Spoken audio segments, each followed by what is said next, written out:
동서고금을 막론하고 세계 여러 민족을 통하여 신성시되어 온 불. 불의 기원에 대한 신화나 전설은 아주 다양한데요. 그리스 신화 속 프로메테우스의 이야기처럼 최초의 불이 절도에 의해서 인간의 손에 들어왔다는 이야기는 세계의 많은 신화에 공통적으로 등장한다고 합니다. 인류가 만난 최초의 불은 자연 현상에 의해 우연히 발생한 것이었을 거라 추정되는데요. 선사시대 인류는 처음엔 불을 두려워했지만 지능의 발달에 따라 이를 이용하게 되었고, 신석기 시대에는 충격이나 타격에 의해 직접 불을 일으킬 수 있는 발화기를 발명해냈습니다. 이와 같은 불의 이용으로 인류의 생활 기술은 점차 진보했고, 아주 높은 온도의 화로에서 금속 기구를 만들어낼 수 있게 됨으로써 금속기 시대로의 발전이 이루어졌는데요. 문명의 불씨를 지핀 인류 생활의 필수 요소 불. 오늘은 불을 만드는 다양한 기구들과 그 속에 숨어있는 뜨겁고 놀라운 이야기에 주목합니다.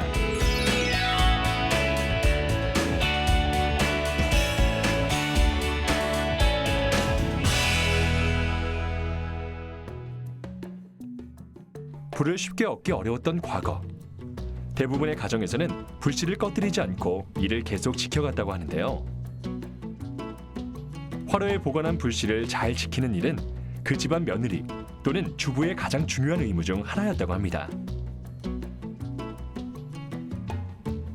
그렇다면 오늘날 사용되는 다양한 점화 기구들이 개발되기 전 사람들은 과연 어떤 방법으로 불을 얻었을까요?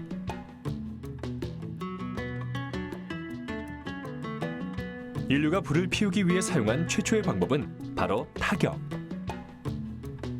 선사시대부터 인류는 돌과 돌을 부딪혀 불을 얻었는데, 이때 사용한 돌이 바로 부싯돌이라 불리는 것입니다. 부싯돌은 석영의 일종으로 차돌이라고도 하는데요. 몸이 아주 단단하고 여러 빛깔이 있습니다. 이와 같은 부싯돌로 불을 일으킬 때는 부시와 부싯깃을 함께 사용하는데요. 부시는 부싯돌을 쳐서 불을 일으키는 쇠조각이고, 부싯깃은 나뭇잎 등을 비벼 만든 것으로 부싯돌에서 발생되는 불을 옮겨 붙이는 데 사용합니다. 부싯돌은 19세기까지 사용되었지만 성냥이 개발되면서 점차 그 사용이 감소했는데요. 나무 등 막대의 한쪽 끝부분이 화학물질로 코팅되어 있어 적절한 표면에 대고 마찰시키면 점화되는 성냥의 등장으로 사람들은 간단하게 불꽃을 만들 수 있게 되었습니다. 최초의 마찰 성냥을 만든 주인공은 영국의 화학자 존 워커. 그는 우연히 황화 안티몬과 염화 칼륨을 동일한 비율로 혼합한 화학 재료를 거친 표면에 대고 문지르면 점화가 된다는 사실을 발견했는데요. 이를 이용해 1827년 최초의 마찰 성냥을 만든 존 워커는 이후 새로운 혼합물을 사용하여 보다 정교하게 다듬어진 성냥을 생산하기 시작했고, 이 성냥을 폰그리부스라 칭했습니다. 그러나 마찰 성냥의 점화는 매우 격렬해 크게 펑 소리가 나는 경우가 많았고, 성냥 머리에 붙여진 불꽃이 불안정한 경우도 있었으며 불쾌한 냄새가 났다고도 하는데요. 이와 같은 문제점을 보완한 새로운 성냥을 개발한 사람은 바로 스웨덴의 구스타프 에릭 파쉬. 그가 발명한 안전 성냥은 성냥 머리에 인화성 혼합물이 들어있는 위험한 황린을 독성이 없고 인화성이 떨어지는 정린으로 대체한 것이었다고 합니다. 우리나라에 처음으로 성냥이 들어온 것은 개항 이후인 1880년대 무렵인데요. 개화 승인 통도사 승려 이동인이 일본에 갔다가 수신사 김홍집과 동행 귀국할 때 처음으로 성냥을 가지고 들어왔다고 합니다. 성냥이 생활용품으로 대중화된 것은 1910년대의 일인데요. 일본인들이 인천에 공장을 설립하며 성냥이 가정용으로 보급되었습니다. 우리나라 성냥 공장의 시발점이자 본거지였던 인천을 시작으로 이후 전국에 우후죽순처럼 성냥 공장이 생겨났고, 1970년대 무렵에는 약 300여 개에 달했다고 하는데요. 하지만 일회용 라이터와 가스레인지 등의 등장으로 성냥 산업은 점점 사양화되기 시작했습니다. 또 다른 점화기구인 초기의 라이터가 개발된 것은 1823년의 일인데요. 독일의 화학자 데버 라이너가 염산을 아연과 반응시켜 얻은 수소를 백금의 촉매 작용으로 점화시키는 라이터를 발명했고, 이후 다양한 라이터의 개발이 계속됐습니다. 오늘날 일반적으로 사용되고 있는 전자라이터와 가스라이터. 이들 라이터는 모두 연료를 재충전할 필요가 없는 일회용 라이터로 만들어져 간편하게 사용되고 있는데요. 그렇다면 가스라이터와 전자라이터는 과연 어떤 차이점을 지니고 있는지 알아볼까요? 두 종류의 라이터는 모두 프로페인과 뷰테인의 혼합 액화가스를 연료로 사용한다는 공통점이 있지만, 가스라이터가 전지 또는 발화석에 의해 점화되는 것에 비해 전자라이터는 착화 에너지원으로 반영구적으로 사용이 가능한 압전 소자를 사용합니다. 가스라이터는 에너지원의 소모에 따른 교환이나 보충이 필요하지만, 전자라이터는 이 에너지원을 반영구화한 것이죠. 그렇다면 우리의 생활 속에서 다양하고 간편하게 사용되는 일회용 가스라이터는 어떤 과정을 거쳐 만들어질까요? 그 제조 공정을 직접 살펴보기 위해 경기도 양주의 한 업체를 방문했습니다. 둔탁하고 거친 기계음이 들려오는 공장 내부. 이곳에서는 라이터에 사용되는 다양한 부품들이 한창 만들어지고 있는데요. 금형을 이용해 라이터의 몸체, 머리, 받침판 등을 생산하는 모습을 볼 수 있습니다. 이곳에서 만들어지는 라이터에 사용되는 부품은 총 20여 가지인데요. 그중 대부분의 부품을 이렇게 직접 제작하고 있다고 합니다. 부품을 만들어내는 기계와 연결된 컨베이어 벨트에 방금 생산된 초록색 라이터 몸체가 그 모습을 드러냈는데요. 이렇게 만들어진 부품들은 라이터 제조의 두 번째 공정을 향해 차례로 이동하게 됩니다. 크게 요약하면 약 한 5가지로 분류를 할 수 있는데, 첫 번째가 부품 생산, 그 다음 두 번째가 부품 조립, 세 번째가 가스 충진, 그리고 네 번째가 불꽃 조절, 그리고 다섯 번째가 완성, 포장, 이렇게 되겠습니다. 라이터 제조의 두 번째 단계는 바로 점화장치 조립. 본격적인 조립을 시작하기 전 먼저 피더라는 기계를 이용해 부품들을 빙글빙글 돌려 방향을 일정하게 맞춰주는 과정을 거치는데요. 그 까닭은 부품이 일정한 방향으로 들어와야 정확한 순서대로 조립을 할 수 있기 때문이라고 합니다. 방향을 맞춰주는 과정이 마무리되면 본격적인 점화장치 조립이 시작되는데요. 이 과정에서는 발화석과 이를 둘러싼 돌집, 가스가 나오게 하는 레버, 불꽃이 나오도록 해주는 스파크 휠과 스파크 휠 양옆에 위치하는 사이드 휠 등의 부품들을 정밀하게 조립합니다.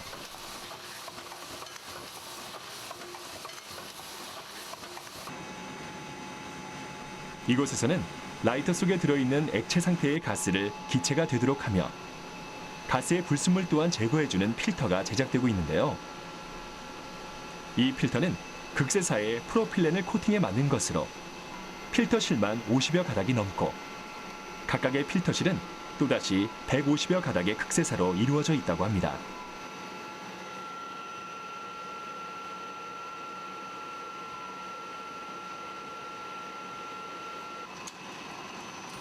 이번엔 이렇게 만들어진 필터를 라이터의 크기에 맞게 절단할 차례인데요. 라이터의 크기가 달라지면 그에 따라 그 속의 필터의 길이도 달라져야 하겠죠? 현재 이 기계로는 42mm의 길이로 각각의 필터를 절단하고 있는데요. 사용된 라이터의 크기에 맞게 정확하게 절단된 모습을 볼 수 있습니다. 이것이 일반적으로 필터라고 하는 부분인데, 이 부분은 PP라는 플라스틱 원료와 气를 혼합하여 일종의 필터 역할을 하는 것입니다. 예를 들면 지금 현재 용기 속에 담겨 있는 가스가 액체 상태인데 이곳을 통과함으로써 기체로서 변환될 수 있는 그러한 요건을 갖추게 되겠죠. 이번엔 필터 부품을 조립할 차례.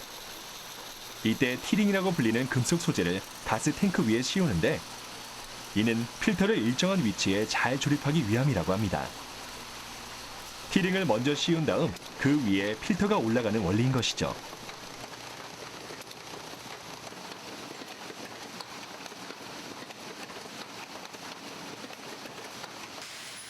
다음 과정은 접합면에서 순간적인 마찰열을 발생시켜 용의 접착이 이루어지도록 하는 초음파 융착기를 이용해 인서트 조립품과 라이터의 몸체를 부착하는 단계인데요. 인서트 조립품 안에는 노즐 조립품, 필터 조립품, 그리고 호스 조립품 등이 조립되어 있으며 필터가 가스탱크 안에 들어가 있는 전체를 인서트 조립품이라고 부른다고 합니다. 부품과 몸체들이 모두 부착되고 이제 거의 완성을 앞둔 라이터들이 하나하나 그 모습을 드러냈는데요. 이번엔 이 라이터에 가스를 주입할 차례. 한 개의 라이터에는 각각 2에서 2.5g의 가스를 주입하는데 주입하는 과정에서 날아가는 양이 있기 때문에 실제로 들어가는 가스는 약 2.3g 정도라고 합니다. 라이터용 가스는 액화 석유가스를 사용하는데요. 부탄과 프로판을 혼합해서 사용하고 있습니다. 부탄만을 사용하지 않는 이유는 부탄은 비점이 높기 때문에 마이너스 0.5도 이상에서 기체로 변합니다. 그런데 겨울철에는 이게 날씨가 추울 경우에 액화로 된 상태에서 기체로 변하지가 않기 때문에 프로판을 사용하는데요. 프로판은 빙점이 마이너스 42.1도예요. 그래서 그거를 혼합해서 기화가 잘 되도록 하고 있습니다. 가스 주입을 마친 라이터들이 차례차례 이동한 이곳에서는 어떤 공정이 진행 중일까요? 곁으로 다가가 자세히 들여다보니 라이터에서 환한 불꽃이 피어나는 모습을 볼 수 있는데요. 지금 진행되는 이 공정은 라이터의 불꽃을 검사하는 과정이라고 합니다. CDS라는 센서를 이용해 1차적으로 각각의 라이터의 불꽃 높이를 점검하는 것이죠. 1차 테스트를 마친 후에는 라이터의 점화 장치 부착이 진행되는데요.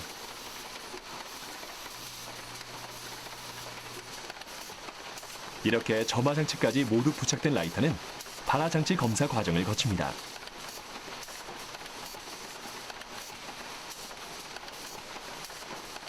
기계로 1차 검사를 모두 마친 뒤에도 정확성을 위해 한 번 더 사람이 직접 검사를 진행하는데요. 기계로 정확하게 검사를 진행했다고 해도 오류나 불량이 있을 수 있기 때문에 최종적으로 불량품을 한 번 더 꼼꼼하게 골라내는 과정을 거치는 것이죠. 일종의 CDS라는 센서를 사용하게 되는데 그 CDS라는 센서는 사람의 눈 역할을 하게 되어 있습니다. 약 높이가 한 3cm에서 5cm 정도의 설정을 해놨는데 이것이 프로그램이 입력화되어 있어서 저희가 설정되어 있는 프로그램 PLC 속으로 그 전류가 흐름으로써 그 높이에 이르면 모든 것의 동작을 멈추게 되어 있죠. 그래서 1차 검사를 해서 2차 검사까지 한 이후에 물건이 출하되게 되어 있습니다.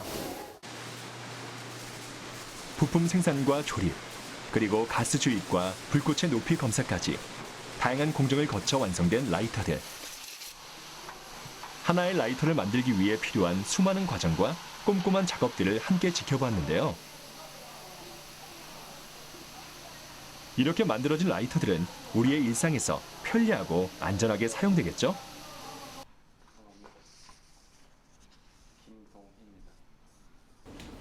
최근엔 연료가 되는 가스 없이 전기로 충전해 사용할 수 있는 새로운 라이터도 등장했는데요. 그 특징과 점화 원리 등을 살펴보기 위해 경기도 부천의 한 업체를 방문했습니다. 0.24로 좀 업그레이드 좀 추가로 해야 할 부분이 있고 고풍스럽게 그쪽에 한번 검토를 해주시고요.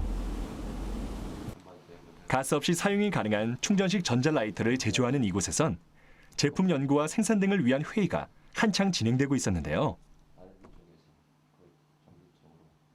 틴더라이터는 배터리를 충전해서 사용할 수 있고 영구적 사용을 할 수 있는 그런 메커니즘을 만들었습니다. 그리고 안정성 문제에서는 한번 터치해서 7초 동안 켤 수 있고 7초 있으면 자동적으로 소멸되고요. 계속 충전 가능해서 영구적으로 사용할 수 있는 라이터라고 생각하면 됩니다. 가스 등의 연료를 넣는 대신 배터리를 충전해 사용할 수 있는 이 라이터는 얇은 사각형 형태와 길쭉한 펜 형태 등이 있는데요. 이들 라이터의 점화 온도는 약 1000도 정도이며 리튬 폴리머 배터리를 이용해 니크롬선을 데우는 원리로 점화하는 것이라고 합니다. 이렇게 버튼을 누르고 클립을 아래로 내리면 라이터에 빨간 불씨가 피어오르는 모습을 볼 수 있는데요.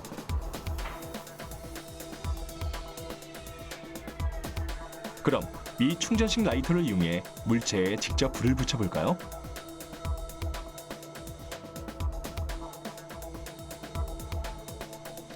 별도의 연료가 없음에도 빠르고 손쉽게 불이 붙는 모습을 확인할 수 있습니다. 그렇다면 이 라이터의 충전은 과연 어떤 방식으로 이루어지는 걸까요? 연료가 될 가스를 넣는 대신 이렇게 라이터에 USB 선을 연결하면 배터리가 충전되는 방식이라고 합니다.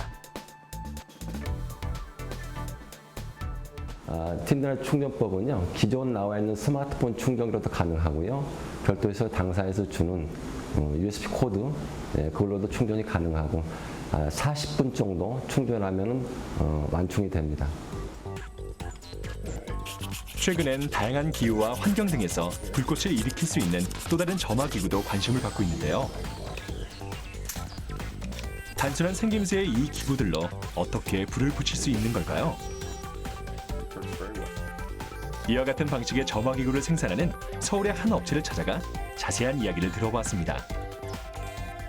파이어스타터의 구조는 핸들과 바람막대 그리고 스트라이커 총 3가지로 구성되어 있습니다.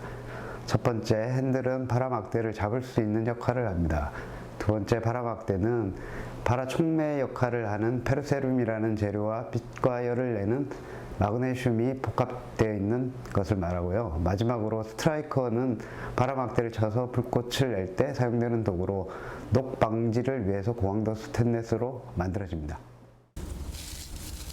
발화 막대와 이를 긁는 도구를 사용해 간단하게 불을 피울 수 있는 파이어 스틸.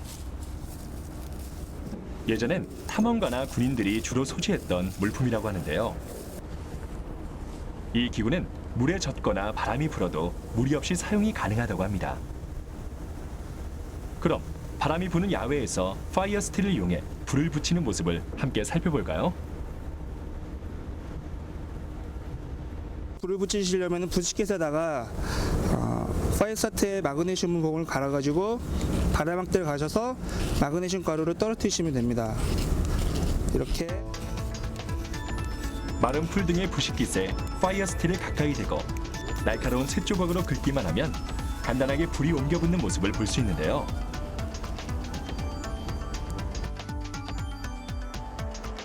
파이어 스틸은 과연 어떤 원리를 이용해 불을 일으키는 걸까요?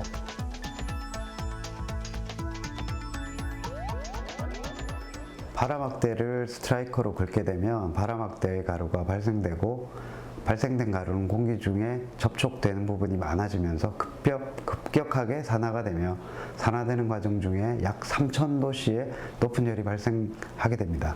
그런 열이 마그네슘 성분을 만나게 되어서 불꽃이 일어나게 됩니다. 우리에게 환한 빛과 뜨거운 열을 함께 선사한 불. 인류는 불을 획득함으로써 자연을 지배할 수 있었고 오늘에 이르기까지 다양한 문명을 구축해 왔는데요. 최초 자연에서 얻은 불을 이용했던 사람들은 시간의 흐름에 따라 점점 더 편리하고 안전한 점화 기구를 개발하며 문명의 불씨인 불을 자유롭게 다루어 왔습니다. 인류 생활의 필수 요소인 불을 만들어내는 다양한 점화 기구들. 앞으로는 또 어떤 기구들이 우리 생활에 사용되게 될까요? 새로운 점화 기구들이 피어내 더욱 안전하고 유용한 불꽃을 꿈꿔봅니다.